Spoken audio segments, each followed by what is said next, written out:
ایک جنگل میں سب پرندے مل جل کر رہتے تھے۔ اس جنگل میں نیلی چڑیا اور اس کے 2 بچے بھی رہتے تھے۔ نیلی چڑیا اپنے بچوں کا بہت خیال رکھتی تھی۔ وہ دن میں جاتی بچوں کے لیے دانہ ڈھونڈ کے لاتی اور رات کو واپس آ جاتی۔ وہ ہنسی خوشی زندگی گزار رہی تھی۔ اس کے بالکل ساتھ ہی بلبل کا گھر تھا۔ بلبل کا گھر مٹی کا بنا ہوا تھا۔ شدید گرمی میں مٹی کے گھر سے اسے ٹھنڈک اور راحت ملتی تھی۔ بلبل نے کہا اپنے دونوں بچوں کو سوئمنگ پول میں نہا لو۔ اس کے گھر کے پاس سوئمنگ پول بھی تھا جو کہ بلبل نے خود بنایا ہوا تھا۔ بچوں نے کہا اماں ہمیں نہیں نہانا۔ بلبل نے کہا بیٹا شدید گرمی اور کھیل کود کی وجہ سے آپ لوگوں کے پروں میں سے گندی بو آئے گی۔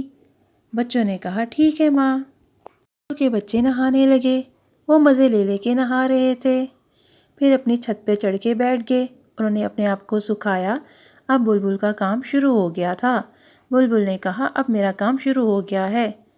اب جنگل میں سے ہر پرندہ آتا اور بلبل کو 2 بیری دیتے اور اپنے بچوں کو نہلا دیتے۔ ایک بیری ایک بچے کے لیے تھی۔ پیلی چڑیا کے 2 بچے تھے۔ اس نے بلبل کو 2 بیریاں دیں اور بچوں کو نہانے کے لیے کہا۔ اسی طرح سے کبوتر آیا، پھر طوطا آیا اور پھر نیلی چڑیا آئی۔ نیلی چڑیا نے کہا بلبل میں اپنے بچوں کو سوئمنگ پول میں نہلا لوں؟ بلبل نے کہا بہن بیری دو اور نہلا لو۔ نیلی چڑیا نے کہا میں پہاڑ تو نہیں گئی اس لیے میرے پاس بیری نہیں ہے، جب پہاڑ جاؤں گی تو تمہارے لیے بیری لے آؤں گی۔ بلبل نے کہا نہ بھئی نہ، ایسے نہیں ہوگا، جو بیری دے گا وہی نہائے گا۔ نیلی چڑیا بیچاری کیا کرتی؟ اس نے اپنے بچوں سے کہا چلو بچوں۔ وہ اپنے بچوں کو ندی کے پار لے کے جانا شروع ہو گئی۔ وہ اٹھتی گئی۔ نیلی چڑیا کے بچوں نے کہا اماں ہم بھی بلبل کے سوئمنگ پول میں نہانا چاہتے ہیں۔ نیلی چڑیا تو خود بھی چاہتی تھی لیکن وہ کیا کرتی، اس کے پاس بیری نہیں تھی۔ نیلی چڑیا نے کہا پیارے بچوں ندی کا پانی ٹھنڈا ٹھنڈا اور صاف شفاف ہوتا ہے، تم لوگ اس میں نہانا اور مزے لے کے نہانا، بہت مزہ آئے گا۔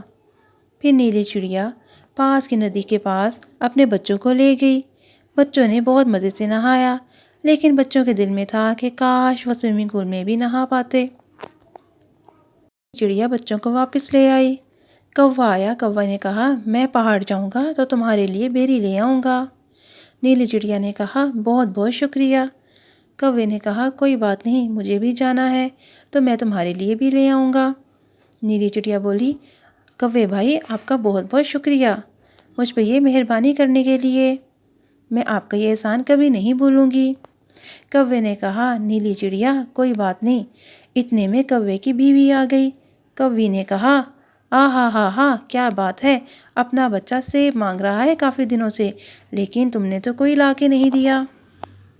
دوسروں کی تمہیں مدد کرنے کا بہت پتہ ہے لیکن تمہیں یہ نہیں پتا کہ تمہارا اپنا بچہ بھی سیب مانگ رہا ہے۔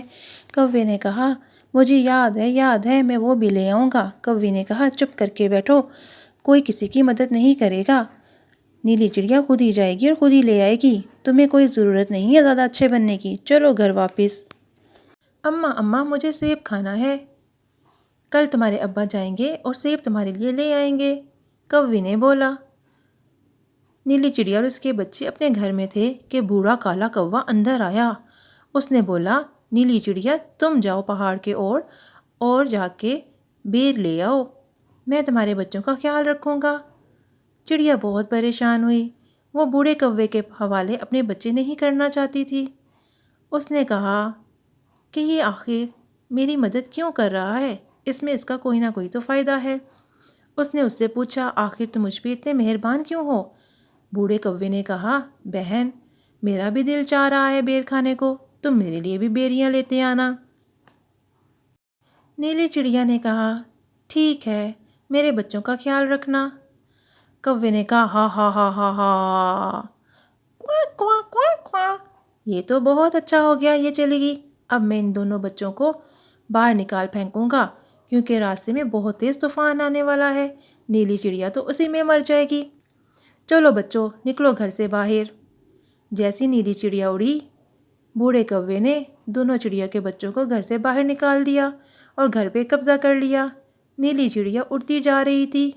ہوا بہت تیز اور شدید چلنا شروع ہو گئی تھی۔ نیلی چڑیا ہار ماننے والوں میں سے نہیں تھی۔ وہ اڑتی گئی، اڑتی گئی، اڑتی گئی اور اڑتی ہی چلی گئی۔ ہوا بہت شدید ہو رہی تھی۔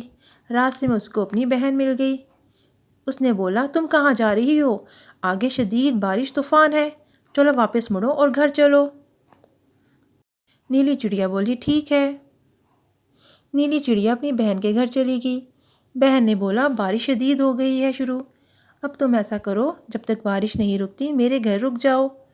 نیلی چڑیا نے سوچا، ہائے میرے بچے پتہ نہیں کس حال میں ہوں گے، مجھے فوراً سے فوراً گھر جانا ہے، جیسی بارش رکے گی میں اپنے گھر چلی جاؤں گی۔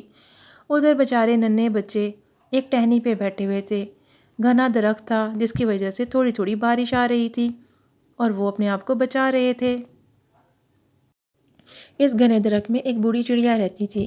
اس نے بولا، ننھے بچوں اب اندر آ جاؤ۔ ادھر بوڑھا کوا آرام سے سو رہا تھا، اسے کوئی ہوش نہیں تھی کہ تیز طوفان آ رہا ہے۔ تیز طوفان میں چڑیا کا گھر پانی کے اندر گر گیا اور وہ ڈوب گیا۔ کوے نے بہت کوشش کی کہ دروازہ کھول پائے گھر کا، لیکن دروازہ نہ کھولا۔ اتنے میں نیلی چڑیا جیسی تھوڑی بارش ہلکی ہوئی اپنے گھر کی طرف بڑھی، اس نے دیکھا گھر تو وہاں نہیں تھا۔ وہ چلائی اور چوں چوں کرنے لگی، چوں چوں کرنے لگی، اپنے بچوں کو آواز دینے لگی۔ اس نے دیکھا بلبل اور اس کے بچے مٹی میں پھنسے ہوئے تھے۔ بلبل نے کہا، نیلی چڑیا میری مدد کر دو، میرا گھر مٹی کا تھا، شدید طوفان کی وجہ سے میرا گھر ٹوٹ گیا۔ چڑیا بلبل کے پاس گئی، بلبل کی ماں کو اور بلبل کے بچوں کو نکالا۔ بلبل نے اس کا شکریہ ادا کیا اور شرمندہ ہوئی اپنے کیے پر۔ چڑیا کچھ نہ بولی، اسے اپنے بچوں کی فکر تھی۔ جیسے ہی وہ اڑی تو اس نے بوڑھی چڑیا اور اپنے بچوں کو دیکھا۔ بچوں نے بلایا، ماں ماں ہم ادھر ہیں، ادھر آ جاؤ۔ چڑیا ادھر چلی گئی۔ بچوں نے ساری کہانی بتائی۔ بچوں نے بتایا کیسے بوڑھے کوے نے انہیں گھر سے نکال دیا تھا اور ان کے ساتھ بہت برا سلوک کیا، اور طوفان میں وہ گھر گر گیا اور کوا بھی اس کے اندر ڈوب کے مر گیا۔ نیلی چڑیا نے بوڑھی چڑیا کا بہت شکریہ ادا کیا کہ اس نے ان بچوں کا خیال رکھا۔